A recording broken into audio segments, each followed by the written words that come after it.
Hare Krishna. ISKCON founder ಆಚಾರ್ಯ ಜಗದ್ಗುರು ಶ್ರೀಲ ಪ್ರಭುಪಾದ್ ಕಿ ಜೈ. ವಾಸ್ತವವಾಗಿ ನಮಗೆ ಸದಾ ರಕ್ಷಣೆಯನ್ನು ಕೊಡುವವರು ಯಾರು ಎಂಬ ವಿಷಯದ ಕುರಿತಾಗಿ ಶ್ರೀಲ ಪ್ರಭುಪಾದರು ಹೇಳಿದ ಒಂದು ಪ್ರವಚನವನ್ನು ಈಗ ಕೇಳೋಣ. ಈ ಭೌತಿಕ ಜೀವನದಲ್ಲಿ ನನ್ನ ಮನೆಯವರ, ನನ್ನ ಸ್ನೇಹಿತರ, ನನ್ನ ಸಮಾಜದವರ, ನನ್ನ ದೇಶದ ನೆರವಿನಿಂದ ನಾನು ಸುರಕ್ಷಿತವಾಗಿರುತ್ತೇನೆ ಎಂದು ನಾವು ಯೋಚಿಸಿದರೆ ಅದು ನಮ್ಮ ತಪ್ಪು ಗ್ರಹಿಕೆಯಾಗಿದೆ. ಇದು ಸಾಧ್ಯವಿಲ್ಲ. ನಮ್ಮ ಕಾಳಜಿಯನ್ನು ನಾವೇ ವಹಿಸಿಕೊಳ್ಳಬೇಕಾಗಿದೆ. ಏಕೆಂದರೆ ನಾವೆಲ್ಲರೂ ಮಾಯೆಯ ಹಿಡಿತದಲ್ಲಿರುವುದರಿಂದ ಇವರ್ಯಾರೂ ನಮಗೆ ನೆರವನ್ನು ನೀಡಲಾರರು. ಭಗವದ್ಗೀತೆಯಲ್ಲಿ ಹೀಗೆ ಹೇಳಿದೆ, ದೈವೀ ಹಿ ಏಷಾ ಗುಣಮಯಿ ಮಮ ಮಾಯಾ ದುರತ್ಯಯ. ಪ್ರಕೃತೆ ಕ್ರಿಯಮಾಣಾನಿ ಗುಣೈಃ ಕರ್ಮಾಣಿ ಸರ್ವಶಃ ಅಹಂಕಾರ ವಿಮೂಢಾತ್ಮ ಕರ್ತಾಹಂ ಇತಿ ಮನ್ಯತೆ.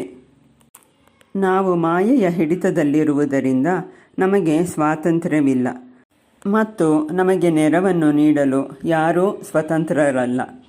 ಇದನ್ನು ಒಂದು ಉದಾಹರಣೆಯಿಂದ ಅರ್ಥ ಮಾಡಿಕೊಳ್ಳಬಹುದು.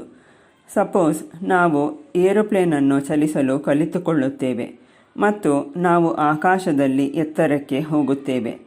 ಆಗ ನಾವು ಅಪಾಯದಲ್ಲಿದ್ದಾಗ ಬೇರೆ ಯಾವ ಏರೋಪ್ಲೇನೂ ನಮಗೆ ಸಹಾಯ ಮಾಡಲಾರದು. ಆದ್ದರಿಂದ ನಾವು ನಮ್ಮ ಕಾಳಜಿಯನ್ನು ನೋಡಿಕೊಳ್ಳಬೇಕಾದರೆ ನಾವು ಒಬ್ಬ ಕಾಳಜಿಯುತ ಎಕ್ಸ್ಪರ್ಟ್ ಪೈಲಟ್ ಆಗಿರಬೇಕು.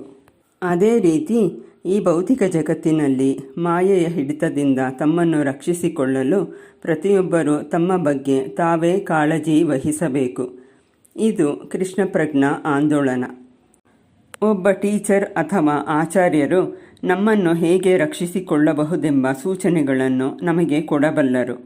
ಆದರೆ ಕಾರ್ಯಗಳನ್ನು ನಿರ್ವಹಿಸುವುದು ನಮ್ಮ ಕೈಯಲ್ಲಿದೆ. ನಾವು ನಮ್ಮ ಆಧ್ಯಾತ್ಮಿಕ ಕಾರ್ಯಗಳನ್ನು ಸರಿಯಾಗಿ ನಿರ್ವಹಿಸಿದರೆ ನಾವು ರಕ್ಷಿತರಾಗುತ್ತೇವೆ. ಆದರೆ ಆಚಾರ್ಯರು ಕೊಟ್ಟ ಸೂಚನೆಗಳನ್ನು ನಾವು ಅನುಸರಿಸದಿದ್ದರೆ ಅವರು ತಾನೇ ಹೇಗೆ ನಮ್ಮನ್ನು ರಕ್ಷಿಸಬಲ್ಲರು? ಅವರು ತಮ್ಮ ಸೂಚನೆಗಳಿಂದ, ತಮ್ಮ ಕೃಪೆಯಿಂದ ನಮಗೆ ಎಷ್ಟು ಸಾಧ್ಯವೋ ಅಷ್ಟು ರಕ್ಷಣೆ ಕೊಡಬಲ್ಲರು. ಆದ್ದರಿಂದ ನಾವು ಅದನ್ನು ಗಂಭೀರವಾಗಿ ಪಾಲಿಸಬೇಕು. ಈ ಸಾರ್ವತ್ರಿಕ ತೊಂದರೆಯನ್ನು ಅರ್ಜುನನು ಈಗ, ಅಂದರೆ ಕುರುಕ್ಷೇತ್ರ ಯುದ್ಧಭೂಮಿಯಲ್ಲಿ ಎದುರಿಸುತ್ತಿದ್ದಾನೆ.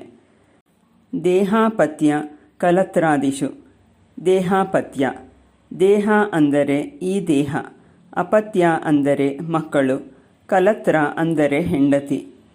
ದೇಹಾಪತ್ಯ ಕಲತ್ರಾದಿಷು ಆತ್ಮ ಸೈನ್ಯೇಷು ಅಸತ್ಸ್ವಪಿ.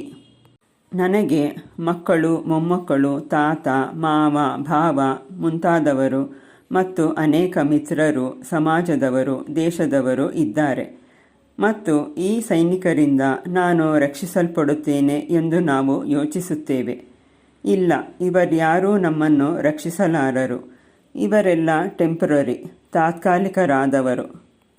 ಅಂದರೆ ಅವರು ಬರುತ್ತಾರೆ, ಹೋಗುತ್ತಾರೆ. ಅಸತ್ಸು ಅಪಿ ಪ್ರಮತ್ತೋ ತಸ್ಯ ನಿಧನಂ ಪಶ್ಯನ್ ಅಪಿ ನ ಪಶ್ಯತಿ. ಅಂದರೆ ತಮ್ಮ ಸ್ನೇಹಿತರಿಗೆ, ಸಮಾಜಕ್ಕೆ, ಪ್ರೀತಿಗೆ ಯಾರು ತುಂಬ ಮೋಹವನ್ನು ಬೆಳೆಸಿಕೊಂಡಿರುವರೋ ಅವರು ಪ್ರಮತ್ತ, ಅಂದರೆ ಹುಚ್ಚರು. ಏಕೆಂದರೆ ಅವರು ನೋಡುತ್ತಿದ್ದರೂ ಅವರಿಗೆ ಅರ್ಥವಾಗುತ್ತಿಲ್ಲ. ಶ್ರೀಲ ಪ್ರಭುಪಾದರು ಮುಂದುವರಿಸುತ್ತಾರೆ, ನನ್ನ ತಂದೆಯವರು ಮರಣ ಹೊಂದಿದ್ದಾರೆ. ನಾನು ಚಿಕ್ಕ ಹುಡುಗನಾಗಿದ್ದಾಗ ನನ್ನ ತಂದೆಯವರು ನನಗೆ ರಕ್ಷಣೆಯನ್ನು ಕೊಡುತ್ತಿದ್ದರು. ಈಗ ನನ್ನ ತಂದೆಯವರು ಇಲ್ಲ. ಯಾರು ನನಗೆ ರಕ್ಷಣೆ ಕೊಡುತ್ತಿದ್ದಾರೆ? ಮತ್ತು ನಾನು ಸಂಸಾರದಲ್ಲಿದ್ದೆ. ನಾನು ನನ್ನ ಮಕ್ಕಳನ್ನು, ಹೆಂಡತಿಯನ್ನು ಬಿಟ್ಟು ಬಂದಿದ್ದೇನೆ. ಈಗ ಯಾರು ನನಗೆ ರಕ್ಷಣೆ ಕೊಡುತ್ತಿದ್ದಾರೆ? ಇದರಿಂದ ನಾವು ತಿಳಿಯಬೇಕಾದುದು ಏನೆಂದರೆ, ವಾಸ್ತವವಾಗಿ ಕೃಷ್ಣನು ನಮಗೆ ಯಾವಾಗಲೂ ರಕ್ಷಣೆಯನ್ನು ಕೊಡುತ್ತಾನೆ ಎಂದು. ನಮ್ಮ ಮನೆಯವರು, ಸ್ನೇಹಿತರು, ಸಮಾಜದವರು ಅಲ್ಲ. ಏಕೆಂದರೆ ಅವರೆಲ್ಲ ಅಂತ್ಯಗೊಳ್ಳುತ್ತಾರೆ. ಈ ಸತ್ಯವನ್ನು ಅರ್ಥ ಮಾಡಿಕೊಂಡು ನಾವು ಕೃಷ್ಣನ ಸೇವೆಯಲ್ಲಿ ಶ್ರದ್ಧೆಯಿಂದ ದೃಢವಾಗಿ ಮುಂದುವರಿಯಬೇಕು. ಹರೇ ಕೃಷ್ಣ.